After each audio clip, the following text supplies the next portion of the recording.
Tes, suara tes. Kedengeran nggak? Kedengeran, Pak. Oke. Baik, kita mulai saja ya. Terima kasih. Saya buka dulu perkuliahan pertemuan pertama ini. Assalamualaikum warahmatullahi wabarakatuh. Selamat siang semuanya. Waalaikumsalam. Waalaikumsalam. Oke, ini kelas TIFRP reguler pagi 19 CIDA. Nah, ini salah satu kelas angkatan 19 juga yang saya ampu di semester kali ini untuk mata kuliah pemrograman mobile 2. Betul nggak ya? Betul ya? Betul, Pak. Betul. Oke. Ya, sebelum itu kita sambil nunggu teman-temannya, takutnya ada yang mau masuk dulu. Kita cek dari segi data yang ada di e-learning atau di Oasis aja ya mengenai kehadirannya. Nah, di sini kalau dilihat yang terdaftar ada 40 orang. Nanti kalian boleh cek sekarang satu-satu apakah sudah masuk kehadirannya atau belum gitu. Ada Ade Chandra, Aditya Ridwanullah ini masih belum tercatat masuk. Adiat Suhendar, Agam Ramadan, Agung Adi Prasetyo, Alia ya, Alia Rahmawati, Anwar Azizullah, Arif Novandi, Dede Rosidin di sini masih belum tercatat masuk atau hadir. Detrisi Nur Kholisoh, Diki Abdinur, Dwiki Maula Rahman, Fadila Fajri, ada Fahli Farizi, ini juga masih X ya. Farhan Muhammad, Gagan Pandu X juga di sini. Gita Erika Suci, udah checklist. Helena Meilina, Ipan Sepul di masih X juga. Irfan Mustafa, Mary Nuralima, Mila Kresna, Mila Meliana, Muhammad Rizky Subagja, Muhammad Iqbal, Muhammad Akyar, Muhammad Sukma, Muhammad Dika, Noval, Neng Mariani, Hadian, Rahma Salsa, Raka, Regi, Riki, Sandy, Siti, Sonia, dan juga Tatan.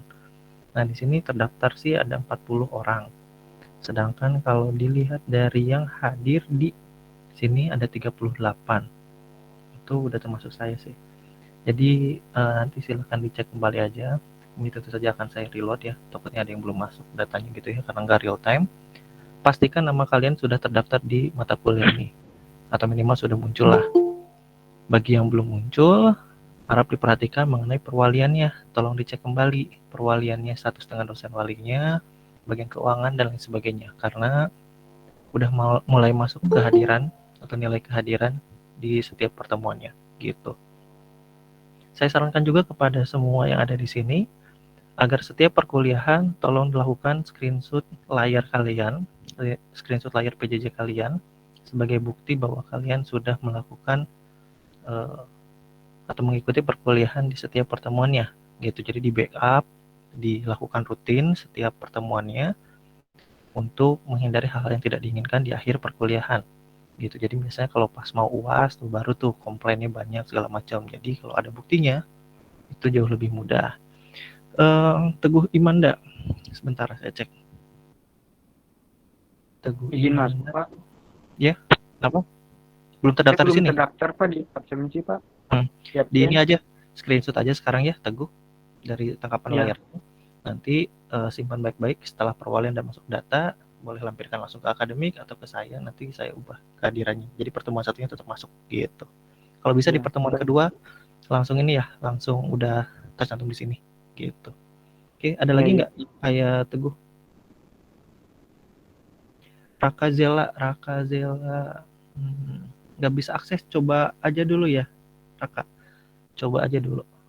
Bisa nggak? Soalnya memang e-learningnya ini saya juga tadi agak kesulitan buat ngebuka kelasnya, lagi ramai juga di grup, ada beberapa kendala katanya dari tim IT-nya di bagian gesitnya. Jadi ya di minggu ini kayaknya masih ada drama-drama kayak gini lah gitu. Jadi harap maklum juga. Kalau tidak bisa ya nanti tolong dibuatkan grup aja. Nanti buatkan grup. Nanti kalau misalnya ada terkendala di e-learning, absensinya harus manual atau semi manual. Jadi ya nanti akan saya share-nya di grup tersebut. Gitu. Jadi untuk KM, setelah perkuliahan ini tolong dibuatkan grup mata kuliahnya agar bisa berkomunikasi lebih intens lagi di grup tersebut terkait dengan mata kuliah ini. Oke, Terima kasih, kayak Pak. gitu aja. Ya, kayak gitu aja sih kalau dari saya. Ada lagi ya yang mau tanyakan mengenai kehadiran? Oke, nanti silakan bagi yang belum atau masih checklist ini coba aja di reload terus. Saya juga beberapa kali harus di reload nih gitu. Mungkin tadi juga yang di awal ngelihat buat ngebuka ini harus terus-terusan gitu. Oke, langsung saja mungkin ya.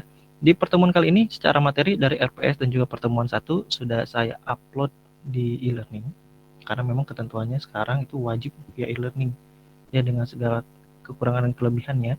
Jadi ya memang dipaksa sebagai pencatatan bahwa membuka kelas itu harus ada materi yang diupload terlebih dahulu. Jadi kalian boleh cek dulu aja di e-learning di bagian materinya, download materi pertemuan 1 untuk materi pertemuan kali ini. Kalaupun misalnya ada kendala A, B, C, dan lain sebagainya, setelah dibuatkan grup akan saya share materi secara keseluruhan yang langsung di-share dari Google Drive gitu. Jadi tidak menghambat lah ya secara distribusi materinya. Oke, gitu aja sih sekilas dari hal-hal yang harus diperhatikan terkait dengan sistem ya, sistem kehadiran, pembukaan pembukaan kelas dan lain sebagainya. Oh iya, nanti juga tolong kalau misalnya mau masuk ke e-learning itu coba coba dari 13.00 sampai 13.05 gitu. Jadi bisa saya pastikan kalau pas di 13.00 itu agak sulit karena ya pertama dari sistemnya juga kadang-kadang lagi dikembangkan gitu ya. Terus yang kedua eh, lumayan repot sebetulnya inputannya, harus ngecek absennya dulu, masukin NPM-nya, terus materinya dan seterusnya. Jadi kemungkinan sih 13.03 atau 13.04 lah baru bisa si akses untuk ke Google Meet-nya atau ke room-nya itu bisa dilakukan gitu aja ya. Jadi selama itu belum ada di reload aja atau ya tunggu aja lah 13.02 atau 13.03 gitu. Oke, gitu aja. Agenda hari ini kita akan bahas mengenai RPS-nya, rencana pembelajaran studi dalam 1 semester ke depan, apa saja yang akan kita bahas, apa saja yang akan kita pelajari, bagaimana batasannya, cakupannya kayak gimana, terus apa yang nanti harus kalian persiapkan dan apa yang harus kalian lakukan.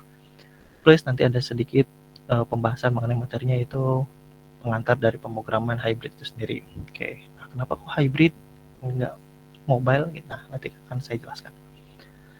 Baik, di sini mata kuliahnya adalah Mobile Programming 2 yang merupakan tingkatan lebih tinggi dari Mobile Programming 1. Kalau misalnya berbicara Mobile Programming 1, di situ cakupannya adalah pembuatan sebuah aplikasi berbasis mobile yang bersifat natif, bisa menggunakan Java maupun Kotlin, khususnya untuk Android ya, karena untuk iOS dari segi device dan sarana prasaranya kita masih belum bisa mendukung karena mayoritas kebanyakan menggunakan yang Android. Operating system dari device laptop atau PC-nya juga kebanyakan menggunakan Windows ataupun Linux, jarang sekali yang menggunakan Mac. Kalaupun ada ya sedikit beberapa gitu ya. Jadi perbedaannya dengan Mobile Programming 2 ini adalah tingkatan yang lebih tinggi. Nah, memang agak ekstrim. Jadi di sini dari segi bahasa pemrograman dan juga dari segi tekniknya juga itu berbeda. Bisa dikatakan ya sama sekali kita tidak menggunakan bahasa pemrograman yang sama gitu. Tetapi konteksnya kita masih dalam cakupan mobile programming gitu. Perbedaannya di mana? Karena nanti di Mobile Programming 2 ini kita lebih fokuskan ke bagian pemrograman yang bersifat hybrid. Hybrid di sini dapat diartikan sebagai suatu pemrograman yang berasal dari satu code yang bisa di-generate atau di-compile ke beberapa operating system yang berbeda. Jadi nanti code ini kalau kalian mau bisa kalau pengen bikin aplikasi untuk Android, iOS, atau misalnya untuk yang berbasis webnya, itu cukup menggunakan satu code yang sama, tinggal compilernya yang berbeda.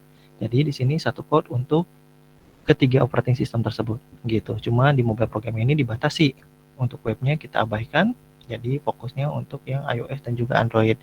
Mungkin ada beberapa kesempatan akan saya contohkan bagaimana cara compiling di iOS gitu.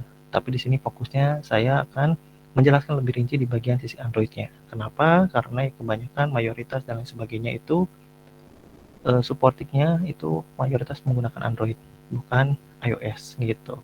Bagi yang memiliki MacBook atau macOS, ya silahkan kalian bisa coba ketiga-tiganya sekaligus gitu. Karena untuk yang iOS itu perlu atau membutuhkan device realnya, operating system yang realnya, agak sulit untuk diakal-akalinya ya gitu. Jadi kalau mau ya kalian yang beroperating sistem macOS coba aja ketiga-tiganya gitu. Mungkin di luar perkuliahan akan saya coba arahkan, akan saya coba bantu gitu.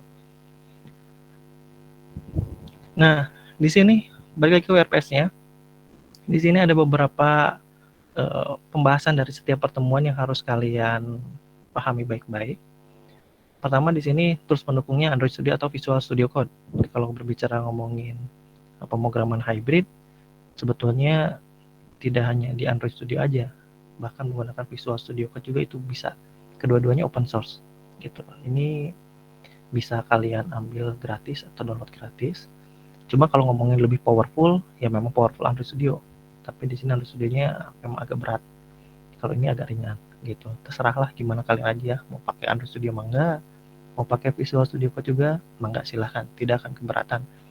Lagian nanti kan yang dikumpulkannya ada shortcode-nya atau yang dinilainya ada shortcode-nya atau mungkin output dari APK-nya atau IPA yang kalian buat dari aplikasi yang sudah dikerjakan. Minggu pertama di sini pemaparan RPS, aturan perkuliahannya, pengantar pemrograman hybrid, sedikit sekilas gitu ya. Terus mengenai bagaimana IDE atau tools-tools apa saja yang nanti akan kita gunakan, gambaran umum contoh proyek yang layak di matkul ini. Karena nanti output di mata kuliah ini, kalau judulnya pemrograman mobile, ya berarti akan menjadi suatu program atau aplikasi. Program atau aplikasi yang bersifat mobile. Jadi outputnya harus seperti itu. Ada yang sifatnya kelompok, ada yang sifatnya individu. Gitu, nanti akan dijelaskan di setiap pertemuan ini. Tentu saja dari segi kesulitan juga, di sini selain bahasa pemrograman yang berbeda, ini juga punya tuntutan yang lebih tinggi. Kalau misalnya di mobile programming satu itu kalian belajar mengenai sebuah sistem standalone, atau dalam tanda kutip misalnya database-nya masih menggunakan SQLite, share preference yang kayak gitu, istilahnya standalone ya. Karena database-nya itu tertanam di smartphone tersebut dan tidak saling terintegrasi. Nah, kalau di mobile programming 2 ini selain harus jadi hybrid, yang kedua dari segi arsitekturnya juga ini harus berbasis client server, di mana semua klien atau semua user yang mengisi aplikasi ini mengacu ke database atau sebuah data yang sama, intinya terpusat gitu. Jadi perbedaannya dari segi arsitektur sudah terlihat, dari segi bahasa pemrograman, bahasa serta output compiling untuk beberapa operating sistemnya juga di sini berbeda gitu. Itu perbedaan dari mobile programming 1 dan juga mobile programming 2. Memang agak sulit ya, tapi ya dari kurikulum yang disusun di sini coba kalian pelajari dengan sebaik mungkin karena saya rasa ini salah satu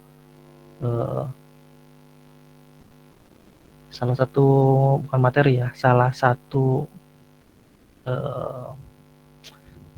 bahasa pemrograman, bukan pemrogram, sorry, salah satu bagian yang memang sedang in juga atau salah satu bidang gitu ya, yang sedang in di dunia industri gitu. Jadi industri sekarang lagi arahnya ke sini nih gitu. Jadi kalian coba deh ambil sebanyak mungkin di mata kuliah ini keilmuan yang kalian butuhkan. Siapa tahu nanti bermanfaat ke depannya ataupun bisa juga dalam pembuatan skripsi kalian gitu. Kalau secara industri ini memang lagi hangat-hangatnya gitu ya. Pertemuan kedua di sini berbicara mengenai Dart, Git dan juga Flutter. Nah, sudah bisa terlihat mungkin ya di sini bagi yang sudah tahu bahasa pemrograman hybrid yang kita gunakan di mata kuliah ini adalah Dart. Bahasa pemrogramannya Dart. Nggak terlalu beda jauh kalau misalnya kalian sudah terbiasa dengan Java atau dengan bahasa pemrograman OP gitu. Nggak terlalu beda jauh, mirip-mirip. Nanti di pertemuan kedua minggu depan kita belajar mengenai Dartnya dulu sepintas gitu ya, sekilas aja. Karena saya yakin kalian di sini algoritma pemrogramannya juga kalian sudah lumayan bagus, bukan semester awal lagi ya, udah semester tengah. Jadi kalian maksudnya udah tingkat tengah gitu. Jadi kalian bukan sesuatu mahasiswa yang sifatnya awam lagi segala macam, jadi udah terbiasa. Kita akan coba bahas mengenai DAT, bagaimana pembahasan atau penulisan variabel, data operatornya, struktur datanya, metode input output dan kayak gimana gitu. Itu kita akan belajar di situ. Terus Git ini juga salah satu nilai tambah yang kami sisipkan selaku pengajar di Mobile Programming 2. Memang ini sebetulnya di luar dari pemrograman mobile ya, tapi karena nanti akan dibutuhkan kolaborasi dalam pembuatan tugas besar atau aplikasi yang bersifatnya kelompok.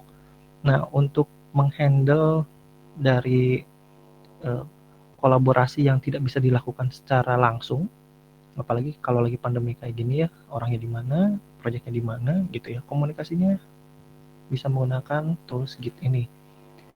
Bisa pakai GitHub, bisa pakai Bitbucket dan seterusnya. Tujuannya minimal kalian pernah menggunakan dan menjadi pengalaman baru lah bagi yang belum pernah mencoba gitu ya.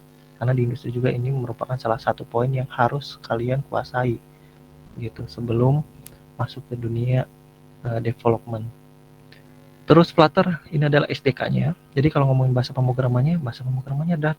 Tapi Flutter di sini adalah SDK untuk generasi hybridnya gitu. Jadi Flutter ini digunakan sebagai jembatan untuk mengcompile ke beberapa operating system yang berbeda gitu. Flutter ini dibawa lisensi dari Google. Jadi secara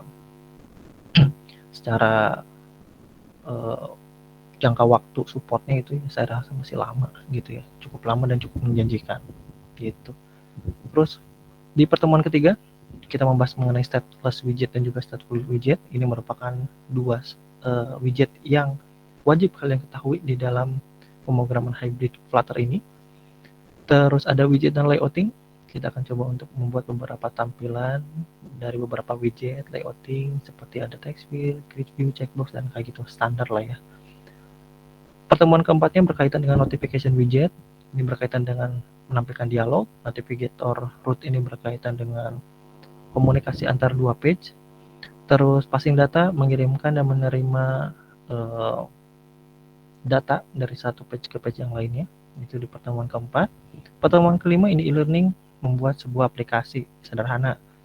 Ya bisa cuma kalkulator sederhana atau login sederhana kayak gitulah. Ini pasti e-learning dan dijadikan sebuah tugas atau kuis ya, bisa jadi seperti itu. Nanti kita sesuaikan dengan perkembangan pembelajaran aja.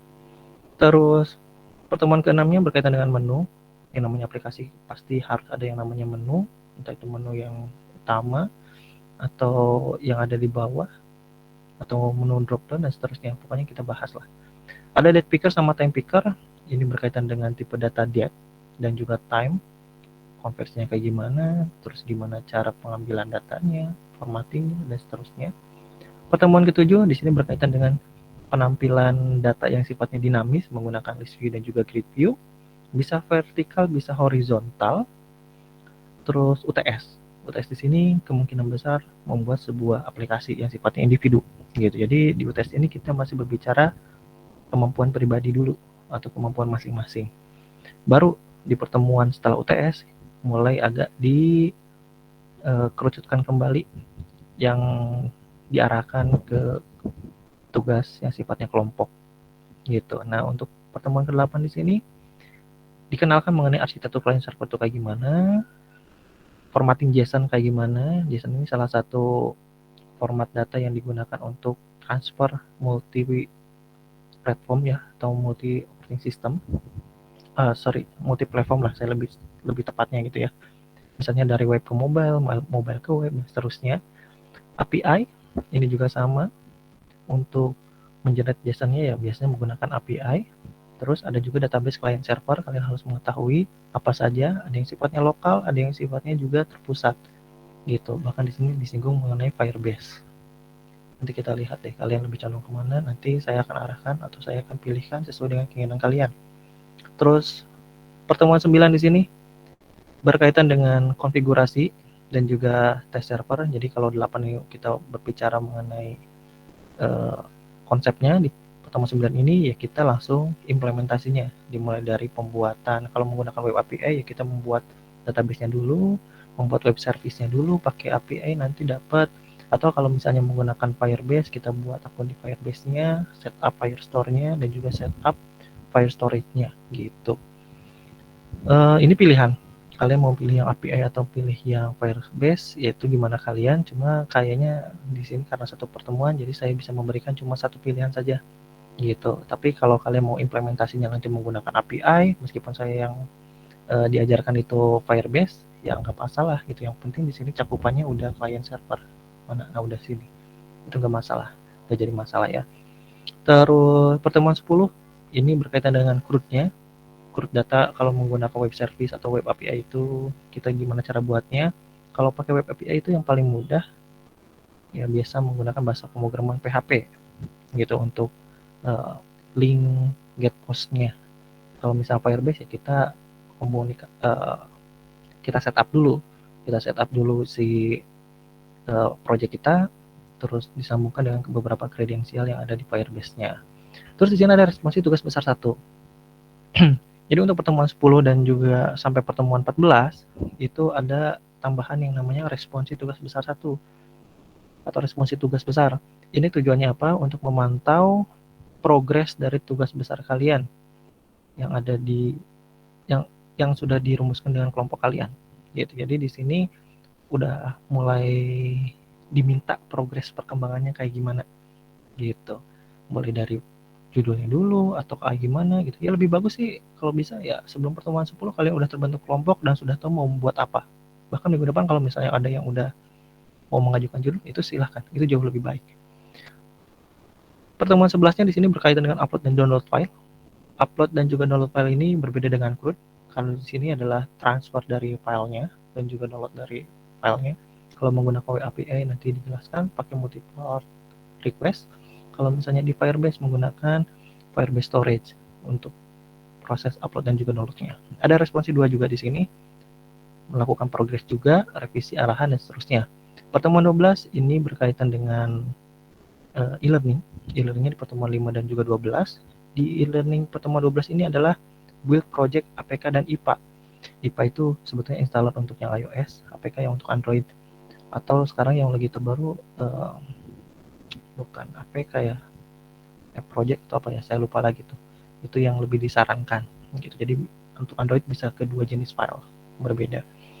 Nah, ini saya pengen tahu project aplikasinya udah sejauh apa. Jadi di sini ya dikirimkan gitu ya, progresnya udah sejauh apa. Jadi kalau misalnya dilihat dari ini ya lumayan mepet. Seminggu, 2 minggu, 3 minggu harus udah ada ininya gitu. Jadi silahkanlah kalian atur-atur gimana cara untuk mengatasi atau menghadapi deadline tersebut gitu. Kalau misalnya bisa lebih cepat ya itu lebih baik gitu. Saran saya sih jangan mentok di pertemuan ini ya. Jadi yang pertemuan ini baru dibuat segala macam itu udah pasti hasilnya kurang maksimal. Saya bisa katakan seperti itu. Pertemuan 13 di sini berkaitan dengan pemaparan beberapa widget yang dirasa kekinian. Di situ misalnya ada social share yang bisa dilakukan share ke sosial media kalian dan lain sebagainya. Ada sumbernya di sini di pub.dev. Kalian klik aja nanti di situ. Itu merupakan package library yang mungkin bisa digunakan oleh kalian ketika membangun sebuah aplikasi berbasis hybrid Flutter. Terus di sini responsi tugas 2-nya pelaporan juga sama. 14-nya di sini presentasi. Presentasi dari tugas akhirnya. Atau tugas besarnya, sorry. Bukan tugas akhir ya, kalau tugas akhir mah skripsi. Jadi tugas besar. Jadi UAS sama tugas besar itu hal yang berbeda. Kalau tugas besar itu ditujukan memang untuk penilaian secara kelompok, outputnya berupa aplikasi. Kalau misalnya UAS ini sifatnya individu, jadi tentu saja dari bobotnya tugas besar jauh lebih besar dibandingkan dengan UAS. Kenapa tetap ada UAS? Karena saya ingin melakukan alternatif jika ada mahasiswa yang di tugas besarnya itu nilainya anjlok, minimal dia masih bisa berusaha di bagian ujian akhir semester gitu secara mandiri. Biasanya sih kalau untuk UAS ini saya sifatnya analitik gitu. Dah itu aja mungkin ya. Ini deskripsi dari pertemuan kelimanya untuk yang e-learningnya. Terus untuk pertemuan 12 yang e-learning juga sama, dan ini 14 gitu berkaitan dengan presentasinya. Mungkin yang di sini juga kadang-kadang disesuaikan ya. Kadang-kadang presentasi dari tugas besarnya itu tidak berjalan di pertemuan ke-14-nya, ada beberapa case di semester kemarin contohnya dilaksanakannya itu justru setelah UAS. Karena ada beberapa yang dianggap progresnya kurang begitu bagus, jadi sesuai kesepakatan bersama akhirnya diundur ke waktu setelah UAS gitu. Cuma masih dalam konteks aman dari deadline input nilai gitu. Jadi di sini ya paling H+1 minggu dari UAS lah gitu untuk presentasi tugas besarnya. Format kayak gitunya gimana ya nanti aja tunggu mengenai bagaimana cara mempresentasikannya, bentuknya seperti apa saja yang kumpulkan dan lain sebagainya gitu nanti aja setelah mendekati waktu untuk presentasi tugas. Oke, seperti itu. Kalau dari referensi di sini, dari penilaian nih standar lah ya. Kita menggunakan yang indeksnya yang dari kampus 85 ke atas itu baru A, AB 80 sampai 84 dan seterusnya. Bisa kalian lihat di tabel tersebut. Ini perumusnya dari RPS yang kemarin. Ini sebetulnya dari tahun 2020 nih. Cuma saya lihat nggak terlalu banyak perubahan yang ada di di tahun ajaran 2021-2022 juga. Jadi ya paling kalau ada juga dikit karena perkembangannya juga tidak terlalu signifikan dari segi library-nya. Daftar referensinya di sini ini buku. Kalau yang kalian mau suka baca yang e-book kayak gitu, kalian download aja ini, cari aja di Google gratis. Ini untuk dokumentasi mengenai Flutter terbaru dan kayak gimana, klik aja. Kalau ini untuk library-library yang digunakan ketika kita akan membuat project berbasis Flutter Hybrid gitu. Oke, sebelum kita masuk ke bagian pembahasan materi di pertemuan 1, ada yang mau ditanyakan nggak mengenai RPS-nya dalam 1 semester ke depan? Silahkan kalau ada yang mau ditanyakan atau ada yang mau disampaikan.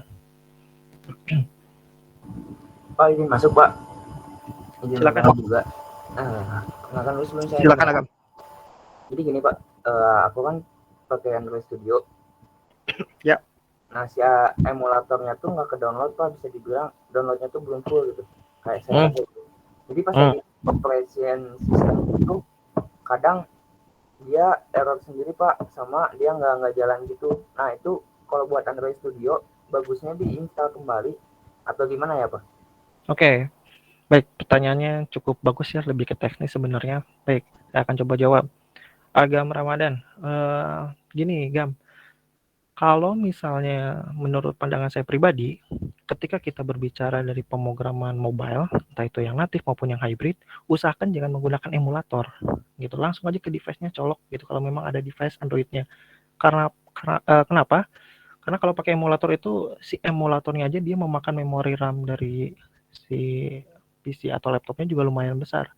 Jadi kalau memang emulatornya belum selesai ke download atau istilahnya ada korup kayak gitu, ya udah abaikan aja, langsung aja colok dan install atau debugging langsung di bagian device realnya gitu. Nanti kalau misalnya ada kesulitan dan lain sebagainya, kita lakukan diskusi di luar perkuliahan aja biar saya tahu dan bisa saya arahkan. Gitu mungkin Agam. Oh iya Pak, baik Pak. Tapi sebelumnya juga saya sudah menggunakan, saya kebetulan pakai device juga nyobain. Nyobain sama teman saya di semester kemarin. Jadi pas lagi dicobain itu kan ada pengaturan perangkatnya dulu kan dari HP saya. Kebetulan pas lagi semester kemarin saya tuh dari CNS pindah ke CID awal semester tuh. Saya dikasih tahu sama dosen sebelumnya tuh direkomendasiin buat smartphone-nya pakai merek Xiaomi dan udah saya cobain juga kemarin. Tapi mungkin dari koneksi juga kali ya. Dari sayanya tuh nggak bisa terbaca si emulator dari si sistem HP-nya langsung. Oke. Kalau yang saya tahu Xiaomi itu ada satu konfigurasi yang harus di off-kan dulu gitu. Jadi ada beberapa kan meskipun sama-sama Android ya, tapi kan udah di custom oleh beberapa vendor yang berbeda tuh. Contohnya Xiaomi. Jadi Xiaomi itu ada saya lupa lagi ya yang sebelah mana gitu. Karena kebetulan punya bukan Xiaomi juga. Nah, pokoknya ini nanti maaf. Kita akan cari konfigurasi kalau nggak salah di paling bawah di bagian settingnya tuh di situ ada beberapa yang harus dimatikan dulu gitu. Jadi baru bisa terbaca gitu. Jadi nggak bisa pakai settingan yang umum yang general kayak USB debuggingnya on. Jadi ada beberapa yang harus ditambahkan lagi di setting dulu gitu Xiaomi teh. Oh, oke Pak, baik Pak, terima kasih Pak. Berarti kalau untuk Android Studio saya tidak pakai emulator juga nggak masalah ya? Nggak masalah, malah saya cenderung udah nggak usah pakai emulator lah, nggak beratin, langsung aja kalau ada HP-nya colok aja langsung pakai kabel data, install langsung di HP-nya. Karena proses untuk menjalankan aplikasinya akan dibebankan ke smartphone gitu. Kalau misalnya ke emulator yang akan dibebankannya ke PC kita lagi gitu. Jadi kasihan berat gitu dari RAM-nya. Jadi ya kalau kayak gitu lebih baik gunakan real device aja. Ya, gitu aja mungkin. Baik Pak, terima kasih banyak atas penjelasannya.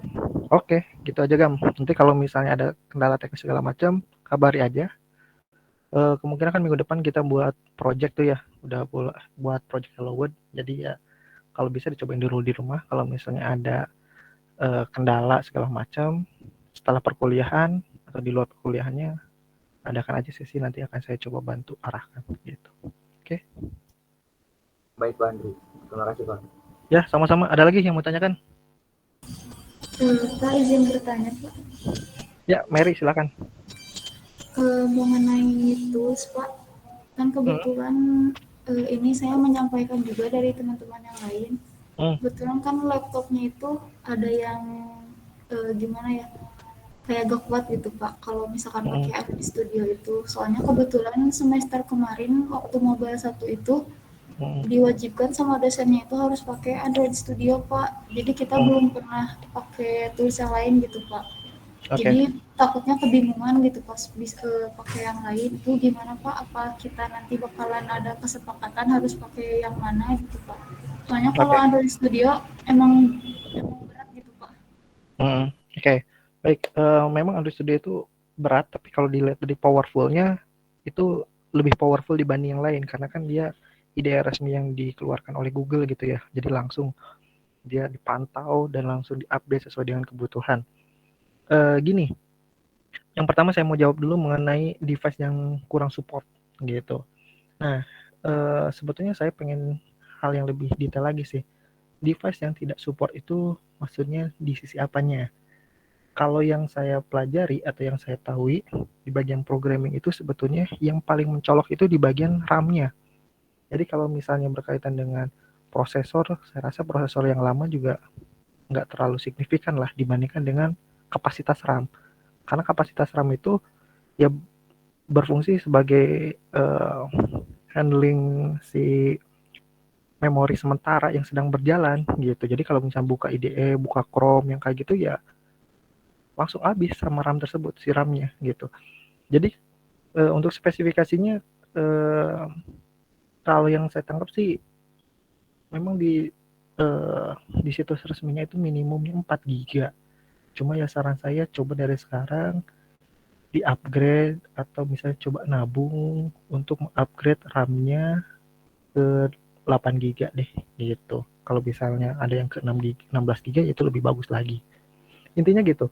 Terus yang kedua, kalau misalnya ini udah 8 GB Pak RAM-nya, ini udah 16 GB, tapi kok masih lemot ya, kenapa? Ya mungkin dari perilaku atau dari kegiatan kalian terhadap si laptop atau PC-nya yang kurang bagus. Misalnya utility cache-nya kalian belum diatur, belum dikonfigurasi dengan baik, terus install malware-malware-nya masuk segala macam dan lain sebagainya. Kalau misalnya masih ngerasa berat, coba aja berpindah operating system ke operating system Linux gitu. Saya rasa sih di situ pemanfaatan manajemen memori RAM-nya jauh lebih bagus dibandingkan dengan yang di Windows gitu.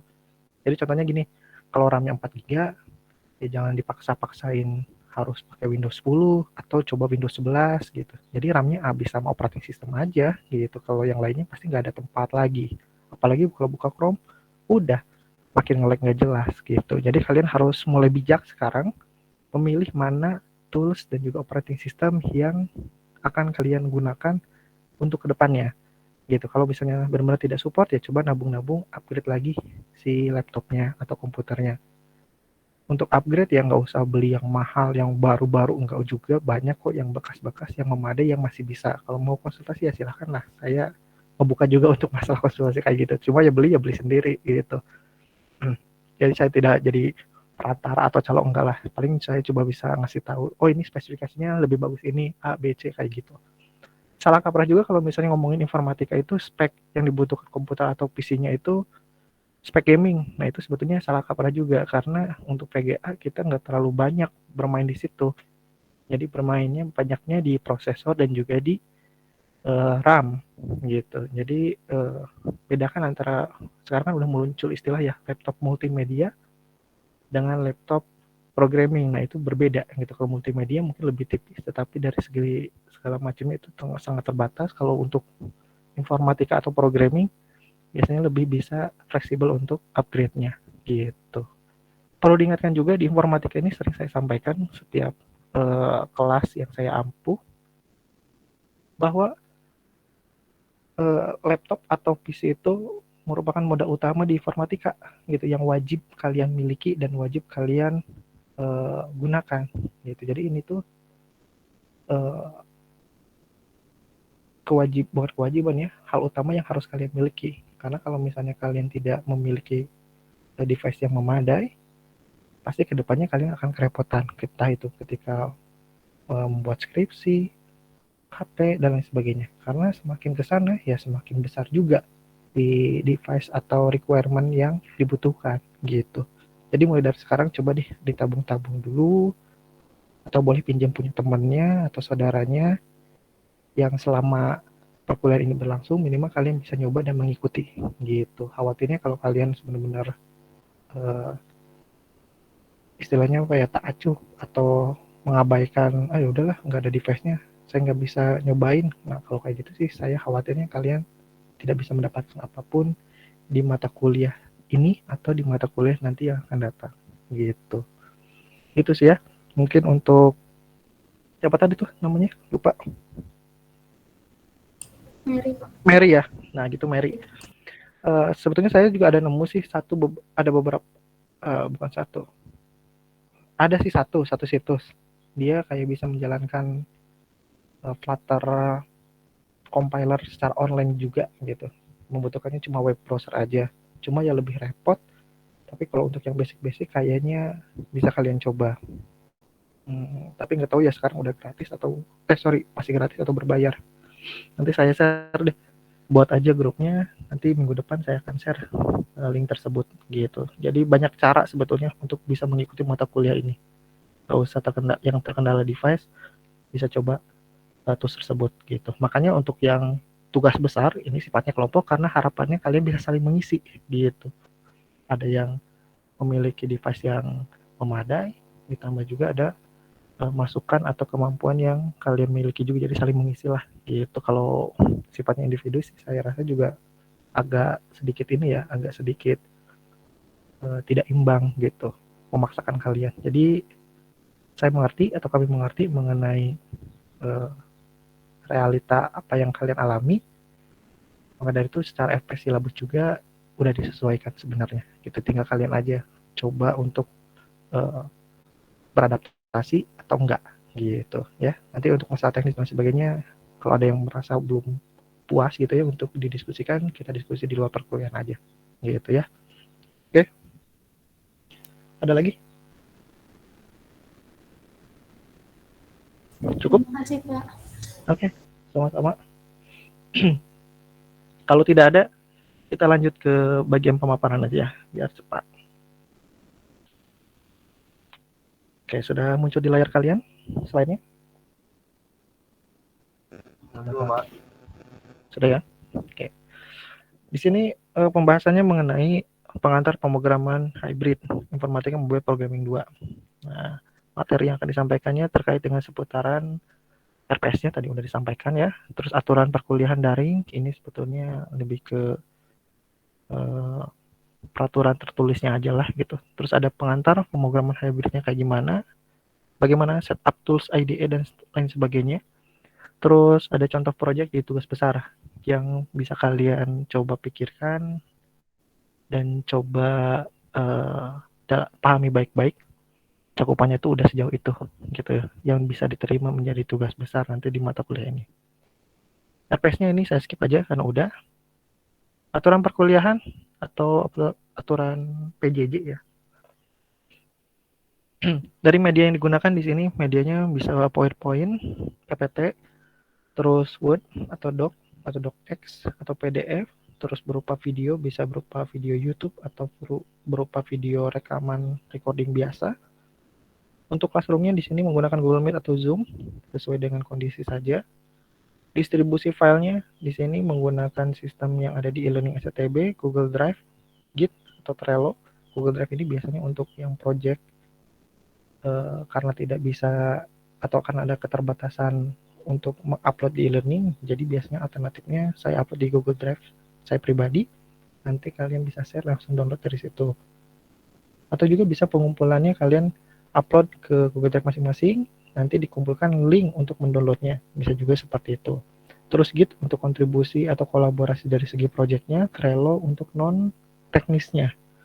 Barangkali ada yang tidak terlibat langsung nanti di bagian tugas besarnya, hanya di bagian requirement-nya atau pengumpulan atau desainnya, ya bisa ditunjukkan menggunakan media Trello gitu. Mungkin ada yang masih ingat, bisa dibuka kembali di mata kuliah software engineering kalau nggak salah ya, disitulah. Terus komunikasinya di sini bisa menggunakan WhatsApp group, jadi nanti tolong untuk KM dibuatkan saja lengkap dengan kelasnya serta mata kuliahnya. Kehadirannya terpusat menggunakan e-learning SCT Bandung. Penilaiannya bisa dilihat di situ. Kuisnya 10%, kehadirannya di 15%, tugasnya 30%, UTS-nya 20%, dan juga UAS-nya 25%. Jadi yang paling tingginya dari tugas ini ya tugas besar. Ini kadang-kadang juga mencair nih, yang 10% dari kuis. Kadang-kadang masuk ke UTS, kadang-kadang masuk ke UAS, tergantung dari perkembangan pembelajaran. Kalau misalnya kalian kurang banget gitu di UTS-nya, ya mungkin bisa ada sedikit supply dari kuisnya lah dimasukin ke sana gitu. Nanti kita lihat di pertengahan deh. Gitu aja sih. Keterlambatannya di sini 20 menit, ini tuh berkaitan dengan sistem yang ada di e-learning. Jadi biasanya kalau udah 20 menit lebih dari jadwal yang sudah ditentukan, sistem akan menolak. Kerugiannya ya kalian tidak bisa masuk ke classroom-nya, tetapi ya kalau saya pribadi sih, kalau ada yang mau nge-share langsung ya silahkan, cuma ya tidak tercatat hadir jadinya gitu. Alangkah lebih baiknya coba di 5 menit setelah deadline lah, itu kalian coba refresh, coba masuk deh gitu. Kalaupun misalnya ada kendala setelah 10 menit nggak ada kabar, boleh kalian DM ke saya atau tanyakan di grup. Biasanya sih kalau misalnya ada kendala segala macam, suka saya informasikan terlebih dahulu di grup gitu. Ketinggalan materi itu jelas juga. Pengiriman link room via e-learning, ya ini sesuai dengan mekanisme dari kampus aja sih sebenarnya gitu. Kalau misalnya e-learningnya lagi bermasalah, e-learning SCTB-nya, ya nanti akan saya share di grup gitu. Lanjut. Pengantar pemrograman hybrid. Di sini sebelum ke bagian hybrid kita harus tahu dulu apa yang namanya native dan juga hybrid. Kalau native app itu bisa dikatakan sebagai sebuah aplikasi dengan bahasa pemrograman yang memang sudah ditentukan, yang sudah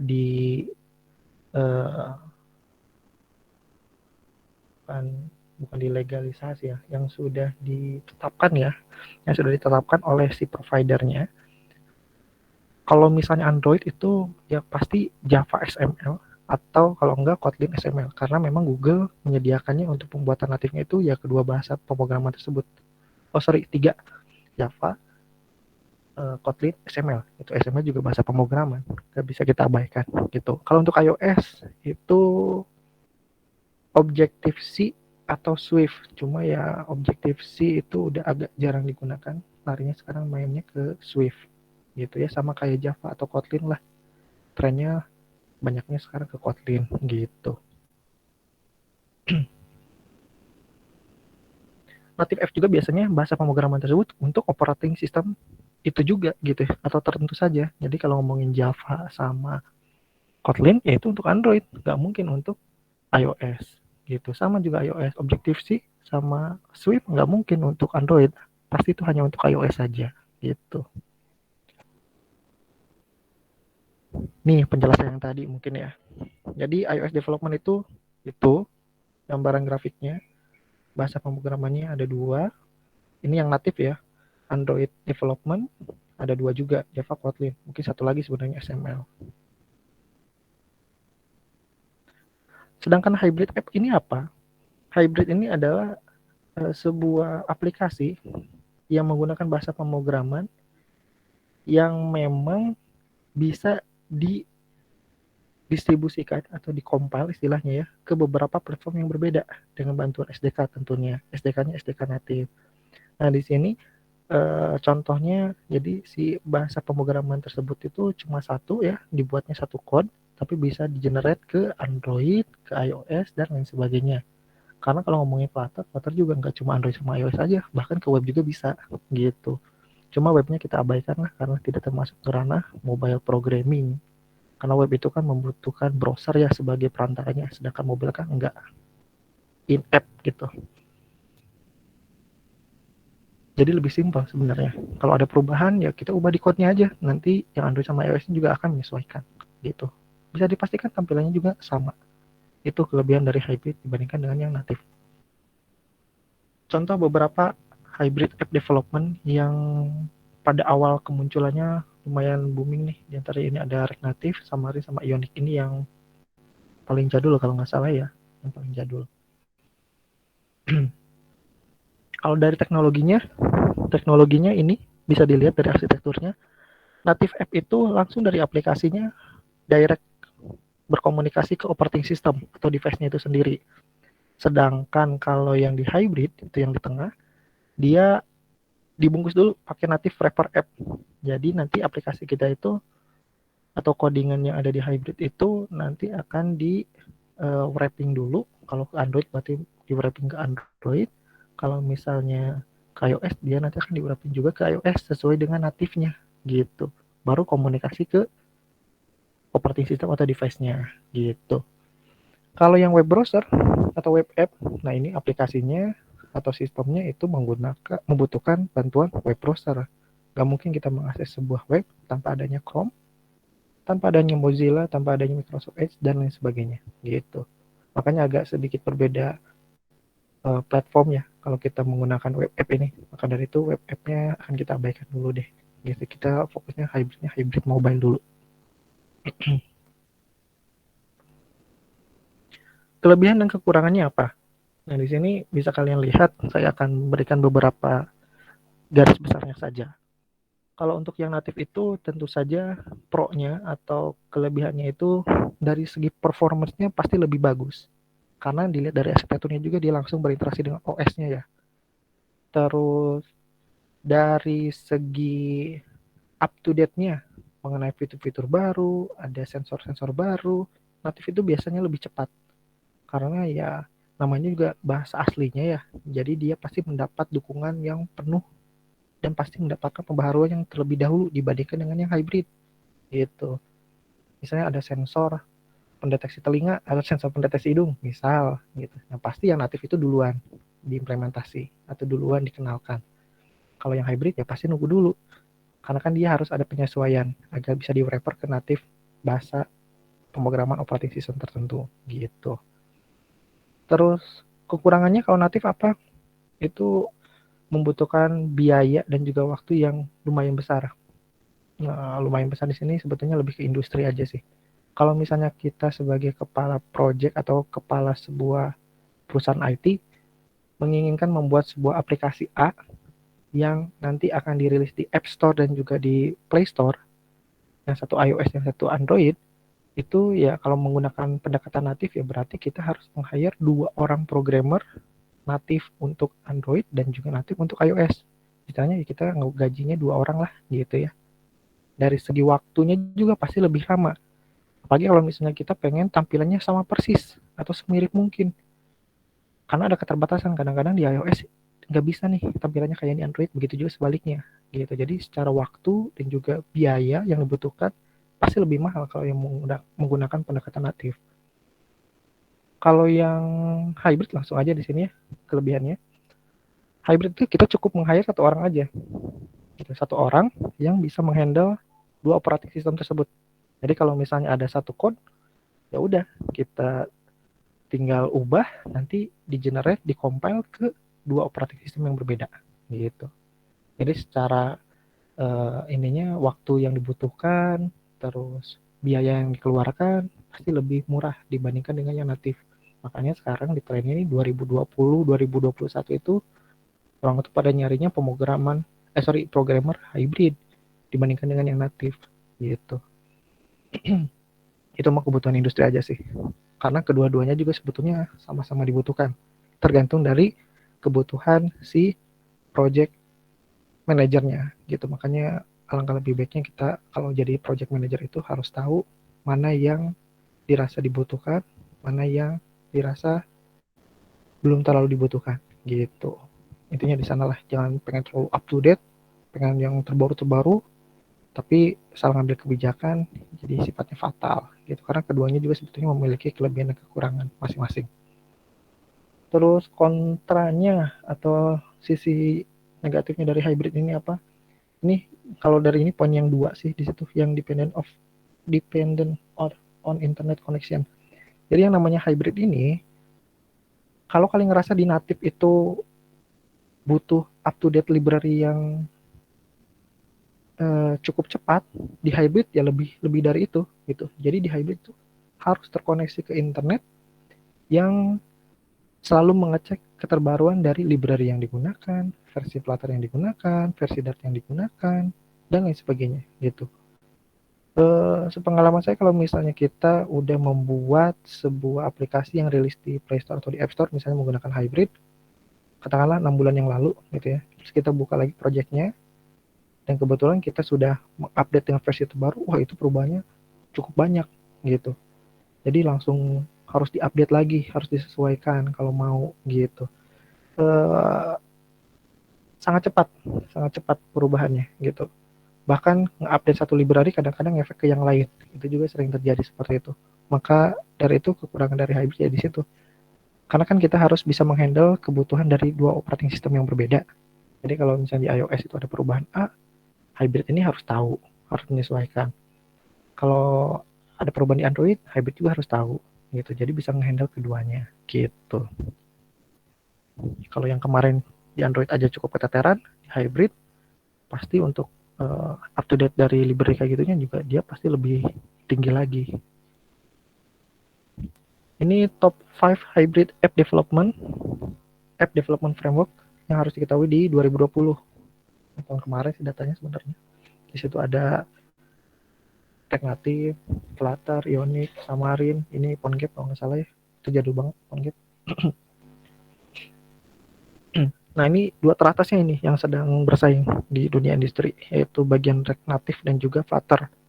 Ini dua pendekatan hybrid yang ramai digunakan.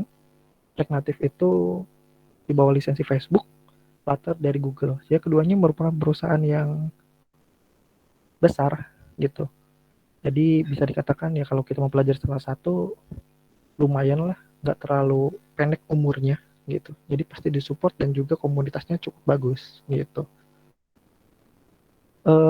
Saya kurang tahu ya, lupa lagi React Native atau Flutter duluan mana ya. Setahu saya sih React Native dulu gitu. Kalau ada yang masih ingat mungkin dulu ketika kita menginstal aplikasi Facebook, kalau yang menginstal ya, itu ketika membuka halaman message-nya atau pesannya itu langsung diarahkan disuruh nginstal Facebook Messenger, beda lagi gitu. Nah, Facebook Messenger itu salah satu bahasa pemrograman yang dibuat oleh React Native, dipaksa jadi harus menginstal aplikasi message yang terpisah kayak gitu.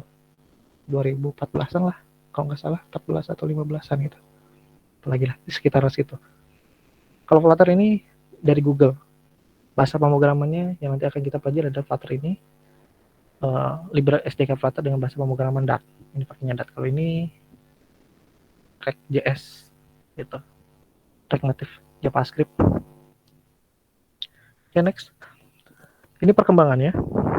Ini datanya juga nggak terlalu up to date ya, kalian boleh cek lagi aja sih di Google mana yang terbaru dan gimana persaingannya. Kalau dilihat dari 2018 sampai 2019, di sini ya memang dari grafik Flutter itu masih di bawah si React Native. Tapi kalau kalian lihat trennya itu gap antara Flutter dengan React Native itu semakin dekat gitu. Entahnya semakin jauh dia mendekat sesuai dengan tren penggunaan dari komunitasnya gitu. Kita lihat lagi dari data yang satunya lagi. Ini berkaitan dengan data yang diambil dari Stack Overflow. dari tahun ke tahun, dari tahun 2015 sampai tahun 2020. Di situ bisa dilihat ini datanya data pertanyaan yang muncul dari bulanan mungkin ya. Pertanyaan yang muncul mengenai kedua SDK tersebut. Di sini Flutter dan React Native itu, Flutter tuh ningkatnya cukup tajam tuh. Banyak yang nanya bukan berarti banyak yang gak ngerti, tapi justru komunitasnya lebih hidup gitu. Jadi kalau misalnya kalian mentok nih, wah ini gimana ya cara ininya, cara penyelesaiannya nggak ketemu nih. Nah di Stack Overflow sudah memadai gitu, dan bisa dilihat responnya itu cukup meningkat ya, cukup meningkat tajam di era 2019 sampai 2020. Ini juga alasan kami memutuskan untuk mengambil Flutter sebagai pemrograman hybridnya dibandingkan dengan React Native. Nah, Flutter ini dibatasi dengan operating system yang nanti akan dikompilnya ke iOS dan juga Android. Kebanyakan mungkin saya akan di Android ya, tapi ada sesekali akan saya contohkan juga untuk yang di iOS lah. Arsitekturnya kayak gini. Ada framework, ada engine, ada embednya atau platform spesifiknya. Sebetulnya ranah kita mainnya di atas gitu. Jadi secara bahasa pemrogramannya kita menggunakan .dot, di ranah aplikasinya itu yang paling atas di frameworknya. Kalau engine itu ya lebih ke, kalau di ya Android native tuh lebih ke core native-nya yang pakai bahasa C atau C++. Kalau pengen pembuatan library dan lain sebagainya, tapi kita nggak nyentuh di bagian situ, kita menyentuhnya di layer atas aja, di layer aplikasi sesuai dengan ranah informatika. Bisa dilihat juga dari bahasa pemrogramannya, kayaknya C atau C++, Dart, dan Java juga memang akarnya itu dari C gitu. Coba aja dilihat ya, dicek atau dikoreksi apakah betul atau tidak, karena ya memang mirip-mirip gitu induknya dari C atau C++. Karena yang saya tahu kayak visual basic, nah itu teh dari Pascal, kalau nggak salah dari Pascal masuk ke situ pengembangannya. Kalau Java dari C atau C++. Makanya kalau dari pembuatan looping terus if condition kayak gitu mirip-mirip. Jadi memang induknya dari C++ atau Pascal. Terus di frameworknya di situ berkaitan dengan apa? Ada material Cupertino. Nah, material Cupertino ini merupakan salah satu style yang digunakan untuk pemrograman hybrid. Material mungkin kalian sudah tahu ya di Android atau di mobile programming 1, material design. Ini berkaitan dengan cara pendekatan untuk UI dan UX di dalam pemrograman Android native. Kalau misalnya yang Cupertino itu pendekatan untuk iOS gitu. Dari stylenya, dari ukuran fontnya, sketsa dialognya, terus buttonnya dan lain sebagainya gitu. Jadi kalian udah bisa cross nih kalau di hybrid ini. Kalian bisa menggunakan style iOS di Android, boleh. Kalian coba menanamkan style Android di iOS, itu juga boleh gitu. Tapi ya balik lagi nanti akan diuji oleh QA-nya masing-masing di setiap marketplace-nya. Jadi kalau di Google Play mah kayaknya masih aman-aman aja, tapi kalau di iOS atau di App Store itu sangat ketat karena memang ujinya pakai orang gitu. Jadi orangnya benar-benar nyobain, install, nyobain semua fiturnya dan lain sebagainya. Bahkan sampai detail ke hal yang mungkin karya kita kayak sepele gitu ya. Contoh ini kemarin saya ngalami tuh mau rilis di App Store, kan lagi ngetren sekarang yang sign in with Apple ID. Jadi sign in-nya pakai Apple ID gitu ya, atau iTunes Connect-nya lah gitu. Nah, harus bukan menggunakan ya, kebetulan di aplikasinya itu mensupport dua bahasa Indonesia sama bahasa Inggris. Nah, yang pas bahasa Indonesia itu tulisannya itu bukan sign in with ID, tapi sambungkan dengan Apple ID. Nah gitu, itu langsung di reject gitu, nggak boleh gitu. Jadi ketentuannya harus kalau bahasa Indonesia masuk dengan Apple ID atau daftarkan dengan Apple ID. Jadi benar-benar secara bahasa juga mereka sangat strict gitu. Ya itulah yang membedakan antara kualitas di App Store dengan Play Store lah gitu. Perkembangannya mungkin di Play Store lebih tinggi, tapi di App Store secara kualitas mungkin lebih tinggi juga gitu. widget, rendering, animation, painting, gesture, foundation, dan lain sebagainya nanti kita akan bahas dan kita akan coba perdalami di mata kuliah ini. Gitu. Intinya di layer yang hijau ini ya, yang paling atas di layer app. Setup IDE atau tools yang akan kita gunakan. Nah, ini sebetulnya ada 2. Boleh menggunakan Android Studio, boleh menggunakan Visual Studio Code. Nah, ini karena banyak beberapa mahasiswa yang yang mengeluhkan mengenai Android Studio itu berat segala macam. Nah, ini saya akan coba kedua-duanya deh. Tapi kalau saya sih lebih condong kalau yang udah merasa berat di Android Studio, coba Visual Studio Code gitu. Sebetulnya itu nggak terlalu rumit, mudah juga. Memang konfigurasinya agak sedikit lumayan di awal gitu. Bagi yang sudah ada Android Studio, saran saya jangan di uninstall gitu karena kita membutuhkan SDK-nya. Jadi kalau misalnya tanpa Android Studio, meskipun kita tidak menggunakan Android Studio-nya atau IDE-nya, kita tetap membutuhkan SDK-nya. SDK-nya itu berguna untuk mengcompile si project code ke aplikasi Android gitu. Jadi kita tetap membutuhkan SDK-nya. Jadi yang udah mengisi Android Studio paling dibuka aja SDK manajernya. Gitu. Mungkin di-update kalau misalnya ada yang dirasa perlu kayak gitu. Kalau di Visual Studio Code ini berkaitan dengan codingan biasa lah gitu. IDE tools-nya, running-nya juga bisa di situ gitu. Bahkan sebenarnya kalau running package CMD juga bisa. Cuma ya kalau ada sebuah IDE atau tools yang memudahkan kita untuk melihat code-nya, ya jangan mempersulit pakai CMD lah, menurut saya mah gitu. Kalau di studio memang di dalamnya itu banyak sana sini ya. Kalau di Visual Studio Code kan lebih custom sesuai dengan kebutuhan kita gitu. Pasti jauh lebih ringan menggunakan Visual Studio Code. Nah, ini requirement-nya yang harus kalian lakukan. Kalian pertama ya harus coba dulu deh dari sekarang, nggak apa-apa. Diklik aja nih, ini kan nanti bisa diklik tuh ya. Yang GitHub diklik, nanti akan diarahkan untuk pengaturan bagaimana cara konfigurasi Git di operating system kalian. Terus di sini Android Studio, ini juga sama.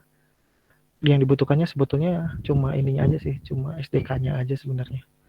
Sebetulnya bisa nih, kita nggak usah download Android Studio, tapi kita cukup melakukan konfigurasi SDK-nya aja. Cuma lumayan ribet bagi yang awam atau yang alergi dengan command prompt gitu, karena banyak main di situ. Jadi saran saya kalau yang udah ada Android Studio, nggak usah di-uninstall, tinggal dilihat aja SDK manajernya. Nanti di situ coba ada cari, ada updatean, ada terbaru nggak gitu. Itu aja sih. Terus Flutter ini juga sama. Kalian harus download dan harus kalian install juga. Untuk Visual Studio Code juga di sini sama. Tinggal diklik aja lah yang disebut mengarahkan ke link yang sama. Kalau nggak salah di situ udah lengkap. Nanti tutorial segala macamnya lebih detailnya nanti di minggu depan deh gitu. Saran saya sih kalian coba dulu step by step yang ada di sini gitu. Biar memudahkan kalian di pertemuan kedua di minggu depan. Kalaupun ada kendala langsung bisa didiskusikan gitu. Ini berkaitan dengan aplikasi apa yang dianggap cukup memadai untuk tugas besar. Bisa sosial media app. Nah, di sini kalian contoh kalau aplikasi sosial media itu ya udah sangat layak jadi tugas besar. Karena bisa dikatakan integrasi client servernya ada. Kalau misalnya user A update status, user B juga dia bisa melihat status dari user A kayak gitu. Udah terintegrasi. Apakah berteman, mengirim pesan, dan seterusnya gitu. Jadi yang berkaitan dengan sosial media app tentu saja itu sudah sangat cukup untuk tugas besar. Chat app juga di sini bisa masuk ke bagian tugas besar. Karena chat app ini sebetulnya agak sedikit berbeda dengan sosial media app ya. Chat app ini lebih fokusnya ke pengiriman pesan yang real time. Di sini misalnya satu orang mengirim pesan ke temannya langsung bisa melihat dan bisa membalas pesan seperti itu. Ini juga udah masuk ke tugas besar yang bersifat client server. Lanjut. Delivery app ini lagi rame sekarang di tahun 2021-2022. Semua pada berlomba-lomba pengen bikin aplikasi pengantar makanan. Gojek udah masuk, Grab masuk. Terakhir kalau di Bandung, Shopee Food juga masuk tuh. gitu ya. Mungkin yang lain banyak lagi seperti itu. Tujuannya apa? Ada yang order, ada yang verifikasi, terus ada yang melakukan pembayaran kayak gitu. Tracknya juga kalau misal masuk ke bagian mappingnya itu juga silahkan gitu ya. Intinya cakupannya seperti itu. Untuk jumlah orangnya berapa nanti kita diskusikan lebih lanjut lah gitu. Harapannya sih saya tidak melihat quantity, tapi yang saya lihat adalah quality-nya gitu. Jadi harapannya sih justru output aplikasinya justru yang lebih bagus dibandingkan dengan jumlahnya. Tapi nanti itu akan resiko sih. Resikonya kalau jumlahnya banyak anggotanya, tapi outputnya ternyata kurang bagus, nah itu langsung langsung nilainya jatuh banget lah gitu. Jadi nanti kita bisa diskusikan lah berapa jumlah anggota di setiap satu kelompoknya jika aplikasi yang dituntutnya itu cakupannya kurang lebih dari 3 aplikasi yang tadi sudah dijelaskan gitu. Nggak cuma ini ya, nggak cuma harus 3 ini ya, ini cuma sampel aja. Jadi kalau misalnya ada ide lain segala macam, kita ajukan aja atau kalian ajukan aja. Oke, kayak gitu aja sih kalau dari saya untuk pengantar di pemrograman hybrid ini. Cakupannya kayak gimana, secara pemaparan RPS-nya juga sudah. Harapannya sih kalian di sini sudah mengetahui apa yang nanti akan kalian pelajari, apa yang harus kalian siapkan, dan apa yang harus kalian lakukan. Harapannya juga kalian di sini bisa mengikuti dan bisa langsung mencoba ketika ada latihan atau ada pembelajaran A, B, C kayak gitu, nanti kalian bisa langsung praktekkan gitu, karena ini bukan mata kuliah hafalan atau teori ya. Jadi kalau misalnya kalian sifatnya cuma ya penting menghafal udah tahu lah, tapi kalau kalian belum mempraktekkan ya percuma gitu. Jadi harusnya kalian banyak implementasi atau coba praktikkan di rumah demi menunjang kepahaman kalian atas ilmu yang sudah disampaikan gitu. Oke, sampai situ dulu aja. Mungkin ada yang mau tanyakan nggak sebelum saya tutup? Oke, ada tuh ya. Pak dari Agam. Pak, izin bertanya, definisi hybrid sendiri secara umum yang digunakan di mobile programming itu bagaimana? Gimana ya maksudnya ya, Agam ya? Bentar nih, saya baru kebaca. Gini Agam. Definisi hybrid sendiri secara umum yang digunakan di mobile programming 2 itu. Hybrid yang di sini adalah suatu codingan yang bisa didistribusikan ke beberapa operating system yang berbeda gitu. Gitu Agam. Jadi di sini codingannya ya codingan Dart-nya itu bisa dicoba atau bisa dijalankan ke 2 operating system yang berbeda. Khususnya operating system mobile yang berbeda yaitu Android dan juga iOS gitu. Karena kebetulan Flutter ini mendukung baru Android dan juga iOS plus web gitu. Untuk webnya saya cut dulu karena tidak terlalu masuk ke bagian mobile programming. Kenapa saya cut? Karena platform mobile sama web itu berbeda ya. Kalau di mobile kan lebih erat dengan sensor-sensor, terus mobilitas yang ada di smartphone-nya. Kalau di web itu nggak bisa gitu, karena dia pembacanya dari browsernya gitu. Jadi pasti agak terbatas dengan hardware tertentu gitu. Makanya nggak akan terlalu maksimal. Jadi saya abaikan dulu untuk yang platformnya berbasis web, meskipun secara implementasinya ini bisa gitu. Gitu mungkin Agam. Ada lagi yang lain yang ingin bertanya?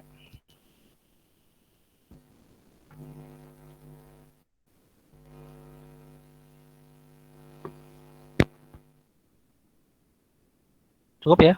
Oke, kalau cukup Pak. Oke, kalau cukup silakan kalian coba setup aja dari slide yang ada di sini yang sudah diberikan, downloadnya di e-learning.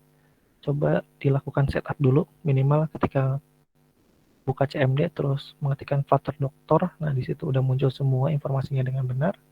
Berarti kalian udah siap menggunakan pemrograman hybrid ini. Gitu aja.